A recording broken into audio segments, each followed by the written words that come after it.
भगवत गीता अध्याय 2।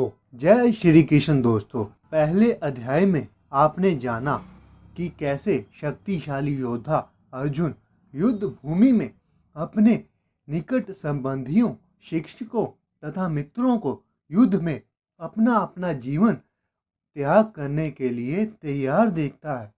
वह शोक तथा करुणा से अभिभूत होकर अपनी शक्ति खो देता है और उसका मन मोहग्रस्त हो जाता है और वह अपने युद्ध करने के संकल्प को त्याग देता है। और अब अध्याय 2 गीता का सार। संजय ने कहा, करुणा से व्याप्त शोक युक्त अश्रुपूरित नेत्रों वाले अर्जुन को देखकर मधुसूदन श्री कृष्ण ने कहा, है अर्जुन, तुम्हारे मन में यह कल्मश आया कैसे? यह उस मनुष्य के लिए तनिक भी अनुकूल नहीं है जो जीवन के मूल्य को जानता हो। इससे उच्च लोक की नहीं अपुति अपयश की प्राप्ति होती है। पृथापुत्र, इस हीन नपुंसकता को प्राप्त मत हो, यह तुम्हें शोभा नहीं देती। है शत्रुओं के दमन करता, हृदय की शुद्ध दुर्बलता को त्याग कर युद्ध के लिए खड़े हो। अर्जुन ने कहा, है मधुसूदन, है शत्रुहंता, मैं युद्ध भूमि में किस तरह भीष्म तथा द्रोण जैसे पूजनीय व्यक्तियों पर उलटकर बाण चलाऊंगा। ऐसे महापुरुषों को जो मेरे गुरु हैं, उन्हें मारकर जीने की अपेक्षा इस संसार में भीख मांगकर खाना अच्छा है। भले ही वह संसारिक लाभ के इच्छुक हों, किंतु है तो गुरुजन ही। यदि उनका वध होता है तो हमारे द्वारा भोग्य प्रत्येक वस्तु उनके रक्त से सनी होगी।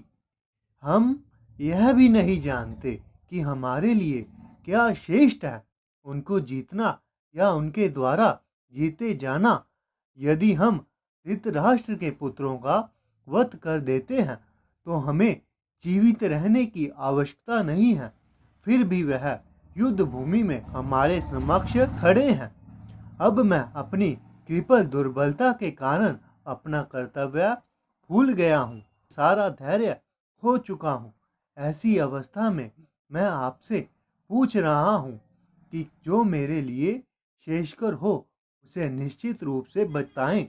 अब मैं आपका शिष्य हूँ और शरणागत हूँ, कृपया मुझे उपदेश दें। मुझे ऐसा कोई साधन नहीं दिखता जो मेरी इंद्रियों को सुखाने वाले इस शोक को दूर कर सके। स्वर्ग पर देवताओं के आधिपत्य की तरह इस धन धान्य संपन्न सारी पृथ्वी पर निष्कंटक राज्य प्राप्त करके भी मैं इस शोक को दूर नहीं कर सकूंगा। संजय ने कहा, इस प्रकार कहने के बाद शत्रुओं का दमन करने वाला अर्जुन कृष्ण से बोला, है गोविंद, मैं युद्ध नहीं करूंगा, और चुप हो गया। है भरतवंशी, उस समय दोनों सेनाओं के मध्य शोक मगन अर्जुन से श्री कृष्ण ने मानो हंसते हुए यह शब्द कहे। श्री भगवान ने कहा, तुम पांडित्यपूर्ण वचन करते हुए उनके लिए शोक कर रहे हो जो शोक करने योग्य नहीं है। जो विद्वान होते हैं वह ना तो जीवित के लिए और ना ही मृत के लिए शोक करते हैं। ऐसा कभी नहीं हुआ कि मैं ना रहा हूँ और तुम ना रहे हो, अथवा यह समस्त राजा ना रहे हो, और ना ऐसा है कि भविष्य में हम लोग नहीं रहेंगे। जिस प्रकार शरीरधारी आत्मा इस शरीर में बाल्य अवस्था से तरुण अवस्था में और फिर वृद्ध अवस्था में निरंतर अग्रसर होता रहता है, उसी प्रकार मृत्यु होने पर आत्मा दूसरे शरीर में चला जाता है। धीर व्यक्ति ऐसे परिवर्तन से मोह को प्राप्त नहीं होता। है कुंती पुत्र, सुख तथा दुख का क्षणिक उदय तथा काल कर्म में उनका अंतर ध्यान होना सर्दी तथा गर्मी की ऋतुओं के आने जाने के समान है। भरतवंशी, वह इंद्रिय बोध से उत्पन्न होता है और मनुष्य को चाहिए कि अविचल भाव से उनको सहन करना सीखे। है पुरुष श्रेष्ठ जो पुरुष सुख तथा दुख में विचलित नहीं होता और इन दोनों में समभाव रहता है, वह निश्चित रूप से मुक्ति के योग्य है। तत्वदर्शियों ने यह निष्कर्ष निकाला है कि भौतिक शरीर का तो कोई अस्तित्व ही नहीं होता, किंतु आत्मा अपरिवर्तित है। उन्होंने इन दोनों की प्रकृति के अध्ययन द्वारा यह निष्कर्ष निकाला है, जो सारे शरीर में व्याप्त है उसे ही तुम अविनाशी समझो। उस अव्यय आत्मा को नष्ट करने में कोई समर्थ नहीं है। अविनाशी, अप्रमेय तथा शाश्वत जीव के भौतिक शरीर का अंत अवश्यंभावी है। अंत है भरतवंशी, युद्ध करो। जो इस जीवात्मा को मारने वाला समझता है, जो इसे मरा हुआ समझता है, वह दोनों ही अज्ञानी है, क्योंकि आत्मा ना तो मारता है और ना मारा जाता है। आत्मा के लिए किसी भी काल में ना तो जीवन है ना मृत्यु है। यह ना तो कभी जन्मा है, ना जन्म लेता है और ना जन्म लेगा। वह अजन्मा, नित्य, शाश्वत तथा पुरातन है। शरीर के मारे जाने पर भी वह मारा नहीं जाता। है पार्थ, जो व्यक्ति यह जानता है कि आत्मा अविनाशी, अजन्मा, शाश्वत तथा अव्यय है, वह भला किसी को कैसे मार सकता है या मरवा सकता है। जिस प्रकार मनुष्य पुराने वस्त्रों को त्याग कर नए वस्त्र धारण करता है, उसी प्रकार आत्मा पुराने तथा व्यर्थ के शरीरों को त्याग कर नवीन भौतिक शरीर धारण करता है। यह आत्मा ना तो कभी किसी शस्त्र द्वारा खंड खंड किया जा सकता है, ना अग्नि द्वारा जलाया जा सकता है और ना जल द्वारा भिगोया या वायु द्वारा सुखाया जा सकता है। यह आत्मा अखंडित तथा अघुलनशील है। इसे ना तो जलाया जा सकता है, ना ही सुखाया जा सकता है। यह शाश्वत, सर्वव्यापी, अविकारी, स्थिर तथा सदैव एक सा रहने वाला है। यह आत्मा अव्यक्त, अकल्पनीय तथा अपरिवर्तनीय कहा जाता है। यह जानकर तुम्हें शरीर के लिए शोक नहीं करना चाहिए, किंतु यदि तुम यह सोचते हो कि आत्मा सदा जन्म लेता है तथा सदा मरता है, तो भी है महाबाहु अर्जुन, तुम्हारे शोक करने का कोई कारण नहीं है। जिसने जन्म लिया है उसकी मृत्यु निश्चित है और मृत्यु के पश्चात पुनर्जन्म भी निश्चित है। अंत अपने अपरिहार्य कर्तव्य पालन में तुम्हें शोक नहीं करना चाहिए। सारे जीव प्रारंभ में अव्यक्त रहते हैं, मध्य अवस्था में अव्यक्त होते हैं और वनिष्ठ होने पर पुनः अव्यक्त हो जाते हैं। अंत शोक करने की क्या आवश्यकता है? कोई आत्मा को आश्चर्य से देखता है, कोई इसे आश्चर्य की तरह बताता है और कोई इसे आश्चर्य की तरह सुनता है, किंतु कोई कोई इसके विषय में सुनकर भी कुछ नहीं समझ पाते। है भरतवंशी, शरीर में रहने वाला देही का कभी भी वध नहीं किया जा सकता। अंत तुम्हें किसी भी जीव के लिए शोक करने की आवश्यकता नहीं है। क्षत्रिय होने के नाते अपने विशिष्ट धर्म का विचार करते हुए तुम्हें अब जानना चाहिए कि धर्म के लिए युद्ध करने से बढ़कर तुम्हारे लिए अन्य कोई कार्य नहीं है। अंत तुम्हें संकोच करने की कोई आवश्यकता नहीं है। पार्थ, वह क्षत्रिय सुखी है जिसे ऐसे युद्ध के अवसर अपने आप प्राप्त होते हैं, जिससे उसके लिए स्वर्गलोक के द्वार खुल जाते हैं। किंतु यदि तुम युद्ध करने के सर्वधर्म को संपन्न नहीं करते, तो तुम्हें निश्चित रूप से अपने कर्तव्य की अपेक्षा करने का पाप लगेगा और तुम योद्धा के रूप में भी हो बैठोगे। लोग सदैव तुम्हारे अपयश का वर्णन करेंगे और सम्मानित व्यक्ति के लिए अपयश तो मृत्यु से भी बढ़कर है। जिन जिन महायोद्धाओं ने तुम्हारे नाम तथा यश को सम्मान दिया है, वह सोचेंगे कि तुमने डर के मारे युद्ध भूमि छोड़ दी है और इस तरह वह तुम्हें तुच्छ मानेंगे। तुम्हारे शत्रु अनेक प्रकार के कटु शब्दों से तुम्हारा वर्णन करेंगे और तुम्हारी सामर्थ्य का उपहास करेंगे। तुम्हारे लिए इससे दुखदाई और क्या हो सकता है कुंती पुत्र? यदि तुम युद्ध में मारे जाओगे तो स्वर्ग प्राप्त करोगे, या यदि तुम जीत जाओगे तो पृथ्वी के साम्राज्य का भोग करोगे। अंत दृढ़ संकल्प के साथ खड़े हो और युद्ध करो। तुम सुख या दुख, हानि या लाभ, विजय या पराजय का विचार किए बिना युद्ध के लिए युद्ध करो। ऐसा करने पर तुम्हें कोई पाप नहीं लगेगा। यहाँ मैंने वैज्ञानिक अध्ययन द्वारा इस ज्ञान का वर्णन किया है। अब निष्काम भाव से कर्म करना बता रहा हूँ, उसे सुनो। है पृथापुत्र, तुम यदि ऐसे ज्ञान से कर्म करोगे तो तुम कर्म के बंधनों से अपने को मुक्त कर सकते हो। इस प्रयास से ना तो हानि होती है, ना ही ह्रास। अपुति इस पथ पर की गई अल्प प्रगति भी महान भय से रक्षा कर सकता है। जो इस मार्ग पर चलते हैं वह प्रयोजन में दृढ़ रहते हैं। उनका लक्ष्य भी ऐसा होता है कुरुनंदन। जो दृढ़ प्रतिज्ञ नहीं है, उसकी बुद्धि अनेक शाखाओं में विभक्त हो रहती है। अल्प ज्ञानी मनुष्य वेदों के उन अलंकारिक शब्दों के प्रति अत्यधिक आसक्त रहते हैं जो स्वर्ग की प्राप्ति, अच्छे जन्म, शक्ति इत्यादि के लिए विविध सकाम कर्म करने की स्तुति करते हैं। इंद्रिय तृप्ति तथा ऐश्वर्यमय जीवन की अभिलाषा के कारण वह कहते हैं कि इससे बढ़कर और कुछ नहीं है।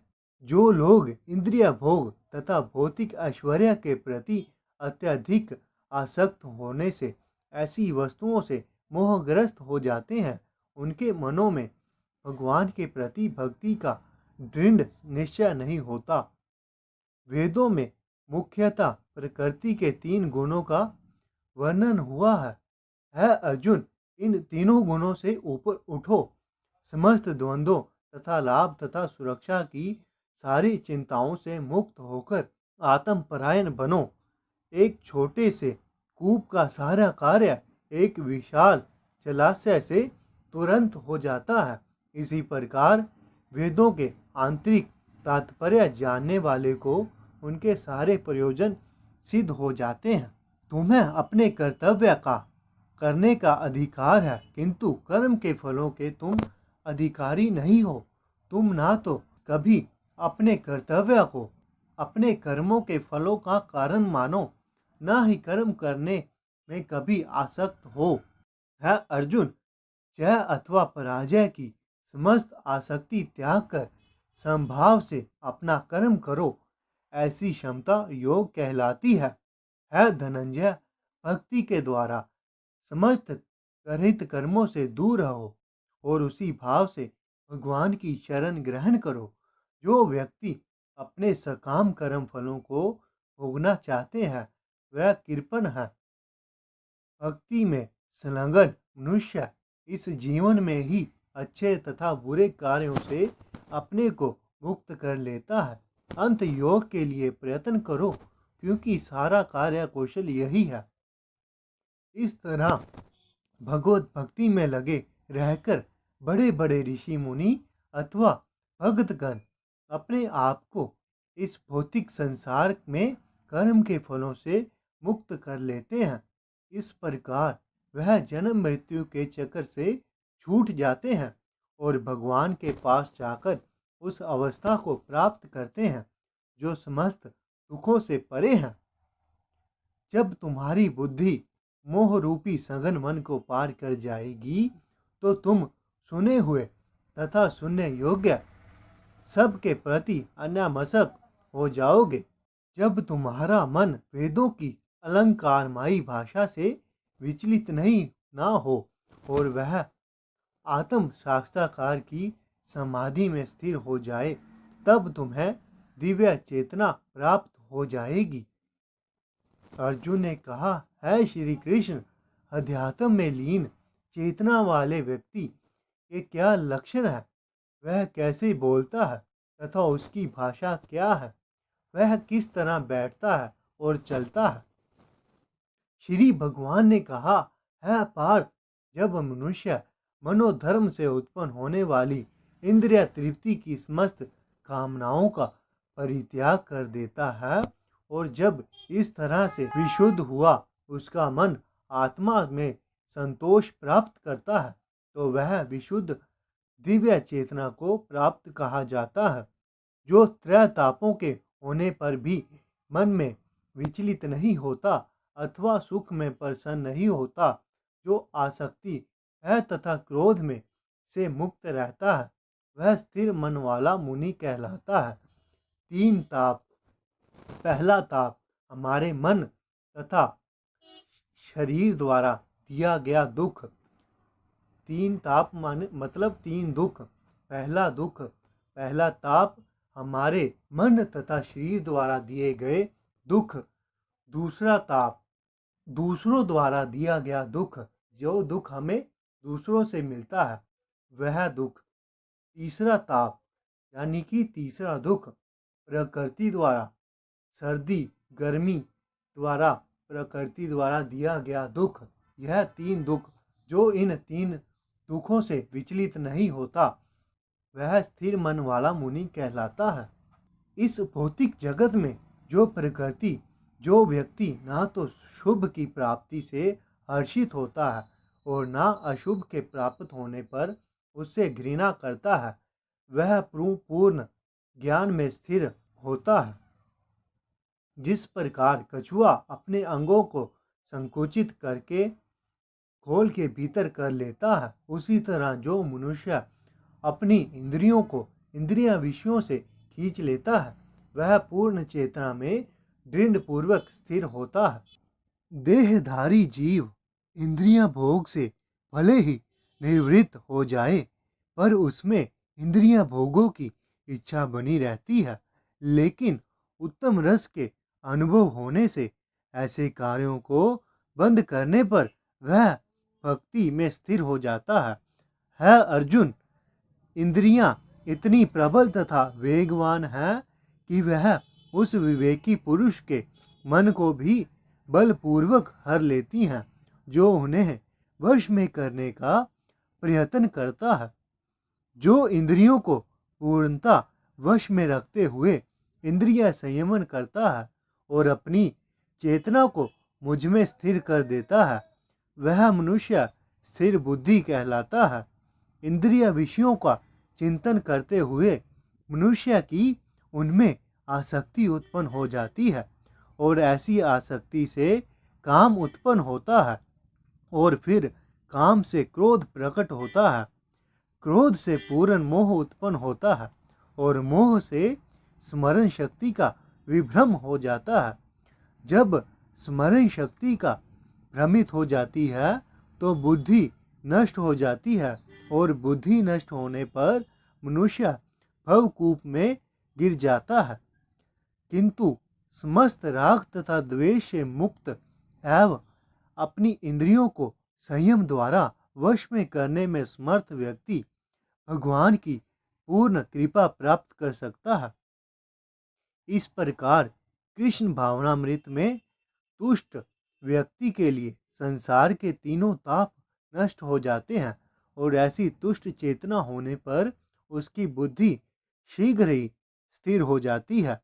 जो कृष्ण भावनामृत में परमेश्वर से संबंधित नहीं है, उनकी ना तो बुद्धि दिव्या होती है और ना ही मन स्थिर होता है, जिसके बिना शांति की कोई संभावना नहीं है। शांति के बिना सुख हो भी कैसे सकता है?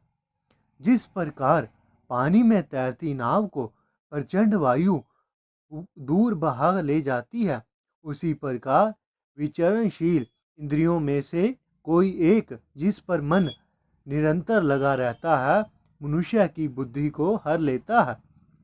अंत है महाबाहु, जिस पुरुष की इंद्रियां अपने अपने विषयों से सब प्रकार से अलग होकर उसके वश में है, उसी की बुद्धि निसंदेह स्थिर है।